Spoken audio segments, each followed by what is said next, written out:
everyone, and welcome back to Mindful Mondays. Today, me and Roman are going to be talking about how to start thinking about your mental health. Nowadays, mental health is a topic that comes up a lot, but where do we start? So let's discuss. So where we start is first and foremost acknowledging and accepting that mental health is actually really important. It is just as important as physical health and spiritual health, if not more, because it's needed to be able to practice and be present for those. Now there's two parts that we need to talk about is whether we're talking about mental wellness or mental illness. And with mental wellness, we need to accept that mental health is important. And when we're dealing with mental illness or struggling with our mental health, then we also need to accept that it's okay to get help, and it's also very important to get help. That's really important to really get to a place to accept that and know that it's normal. If your leg was hurting or if you were dealing with some sort of physical issue, we know it's okay and we know it's normal to go get help for that. We don't question ourselves.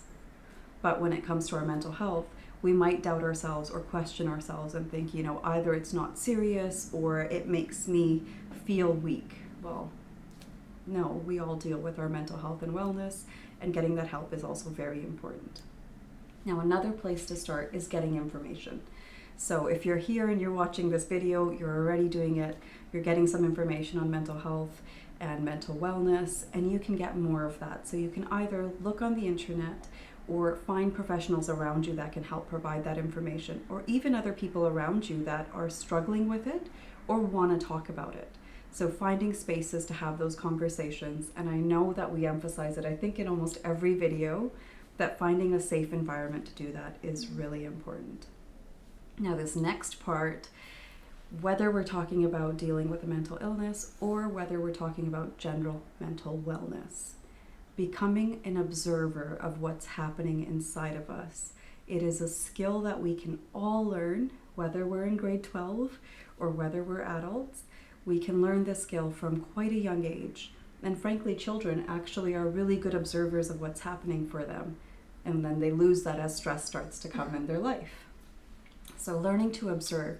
There's a really good video that we're going to post below by a woman named Siba Haddad, and she talks about it way more eloquently than I can, but I'm going to just give a small snippet about it. So learning to observe what's happening inside you is basically imagining your entire internal world, how you feel, how you think, how your insides move, maybe even pains in the body, observing that entire internal world as if it's on a movie screen, and you sit back and you're watching what's happening. Now imagine you're at a theater and you're right up against, you're on the first row and the screen is above you. You'll only be able to see just this part of that screen, right? And your neck is like all up and stuff. So you're just seeing that much. Now imagine in that same theater, you sit in the very back row. What do you see then? The big picture? Yeah, you actually see the big picture of everything that's happening. So you can see what's impacting what inside, what external things are impacting you, versus just seeing that small little aspect. The more that we observe and the more that we practice sitting in the back row and observing what's happening inside of us, the more awareness we have about our mental wellness and the more empowered we are to do something about it. We actually end up having more control and a possibility for change towards feeling better and even acting better and being better with stress.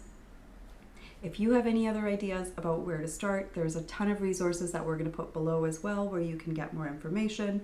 There's a bunch of free resources for either counseling and again for information as well for different groups. We'll put that below, and if you have any other ideas about where one can start, please let us know.